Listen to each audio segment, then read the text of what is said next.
Channel 21 নিউজে আপনাদের স্বাগতম। সাথে আছি আমি মাহফুজ আক্তার শিমুল। ভালোবাসার এমনই এক দৃষ্টান্ত সৃষ্টি করেছেন পাখি ও মানুষের মধ্যে। তাদের ভালোবাসায় সিক্ত হয়ে বন্য পাখিরাও ভয়কে উপেক্ষা করে ছুটে আসছেন মানুষের কাছে। পাখি ও মানুষের এমন ভালোবাসা সত্যি বিরল। সন্তানের মতো আদর ও ভালোবাসা দিয়ে পালন করছেন শালিক পাখি। মুন্সিগঞ্জ প্রতিনিধির রিপোর্টে বিস্তারিত। মুন্সিগঞ্জ সীমানা সংলগ্ন নারায়ণগঞ্জের মধ্যচর হোগলা গ্রামের মোহাম্মদ ইয়ানবীর কথা, পেশায় সে একজন কনফেকশনারি ব্যবসায়ী। তার নিজের দোকানের পাশেই রয়েছে তার শখের পাখি ও কবুতরের দোকান। ছোটবেলা থেকেই পাখি পালন করতেন ইয়ানবী। দেখা যায় কবুতর, টিয়া ও বিভিন্ন ধরনের পাখি পালন সচরাচর দেখা মেললেও শালিক পাখি পালন ও পোষা মানা দেখা মেলে না। পোষা হওয়া শালিক পাখিগুলি পালন করছেন ইয়ানবী। শালিক পাখিগুলির খাঁচা ছেড়ে দেওয়া মাত্রই ইয়ানবীর কাঁধে এসে বসে। পাখিগুলি অপেক্ষা করে ইয়ানবী কখন তার মুখে খাবার নেবে। ঠিক তখনই দেখা যায় ইয়ানবী নিজের মুখে খাবার নিয়ে পাখিকে খাইয়ে দিচ্ছে। এমন দৃশ্য দেখে অবাক ঘুরতে আসা লোকজন। শালিক পাখির শালিক পাখি যেটা, এটা তো পোষ মানার কোনো কথাই না, কিন্তু ভাইয়ের দ্বারা এটা সম্ভব হয়েছে যে শালিক পাখি পর্যন্ত পোষ মানাইতে পারছে। আর ভাইয়ের দ্বারা এরকম কোনো পাখি নাই যে পোষ মানাইতে পারবে না। এটা ভাইয়ের দ্বারা সব পাখি, অলওয়েজ সব ধরনের প্রাণী ভাইয়ের দ্বারা পোষ মানাতে সম্ভব হবে। ইয়ান ভাইয়ের পাখি পুরো বাংলাদেশের মানুষ সবাই জানে। এই পাখি বলে এমন কোনো পাখি নেই যে না পালে, সব ধরনের পাখি পালে।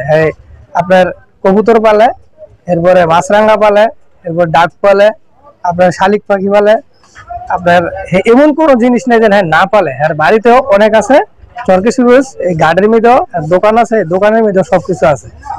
দামি পাখি পালে। শালিক পাখি ছাইরা দিলে যাইবো গা, আবার হ্যাঁ ডাক দিলে উড়াল পইরা হ্যাঁ কান্দায় বসবে, আর মুখের টেনে আদার খায় শালিক পাখি।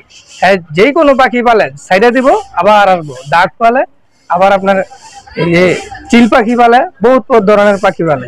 যেটা ছাইরা দিব ওইটা আবার আয়া পড়ে। রাজা হালিক, কবুতর, টিয়া পাখি, ময়না পাখি পয়সা পয়সা ছাইরা দেয়। রাজা হালিক পয়সা ছাইরা দেয়। রাজা হালিক ছাইরা দেওয়ানোর পরে হ্যাঁ আবার হ্যাঁ কান্দের পায়ে আর পরে হ্যাঁ আদার নেয়। আদার খাওয়ার আদার লয়, আদার উপরে না আদার খায়। আদার পরে রাজা শালিক কথা শুধু বলে। হ্যাঁ কথা পশু মানুষের কথা শিখাইছে, কথা বলে, মুখে কথা বলে। হ্যাঁ সব কথা পাখি শুনে। মুরগি শুনে পালে, কবুতর পালে, টিয়া পাখি পালে। পাখিগুলোকে খাবার খাওয়ার শেষে বাটিতে করে পানি দেওয়া হয়। সেই পানিতে শালিক পাখিগুলো নিজের ইচ্ছে মতো গোসল করেন। গোসল শেষে আদরের পাখিগুলি ইয়ানবী বললেই খাঁচায় ঢুকে যায়। প্রতিদিন 15 থেকে 20 বার ব্রয়লার মুরগির ফিড খাবার খাওয়ানো হয় পাখিগুলিকে। ইয়ানবী পরিবারের 6 ভাই বোন, 2 বোনের মধ্যে 5 ভাই কবুতর পালন করে 3 যুগ ধরে। আমি ছোটকাল থেকে আমি পাখি পালি, কবুতর পালি, হাঁস মুরগি একটু তো সবকিছু পালি। তো আমার পাখি পালা সবচেয়ে, কবুতর পাখি পালা সবচেয়ে বেশি। বিশেষ করে দেখা গেছে মানুষ অনেক কিছু নেশা করে, নানান কিছু করে, কিন্তু ওই ধরনের কাজ আমি করি না। আমি রাজনৈতিক করি, কিন্তু এমনি পাখি পালন, কবুতর পাখি, নানান পদের পাখি, পশু পাখি আমি পালি। কিন্তু কিছু পাখি আছে দেখা গেছে দেশীয় পাখি, এগুলো আমি পালি। অনেকে দেখা গেছে গাছের থেকে বাচ্চাগুলো পাইলো, বাচ্চার কোনো কাবু নাই, কিছু করতে পারে, তখন ওগুলো আমার কাছে দিয়ে যাও, ওগুলো আমি ছোট থেকে বড় করতে পারি। ওদের সারাক্ষণে আমার কাছে থাকতে চায়। এই যে এখন পাখিগুলো আছে মনে হয় যে মাত্র গোসল করছে, তো সবসময় আমার কাছে থাকবো, ই করবো।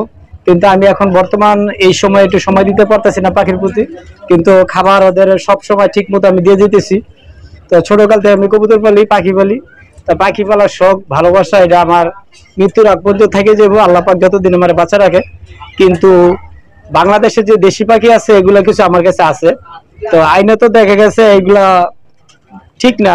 তারপর আমি পালি, যদি ওই পাখিগুলা চলে যাক, তাতে আমার কোনো আফসোস নেই। তবে শালিক পাখিগুলি ইয়ানবীর ভালোবাসা পেয়ে এখানেই থেকে যায়।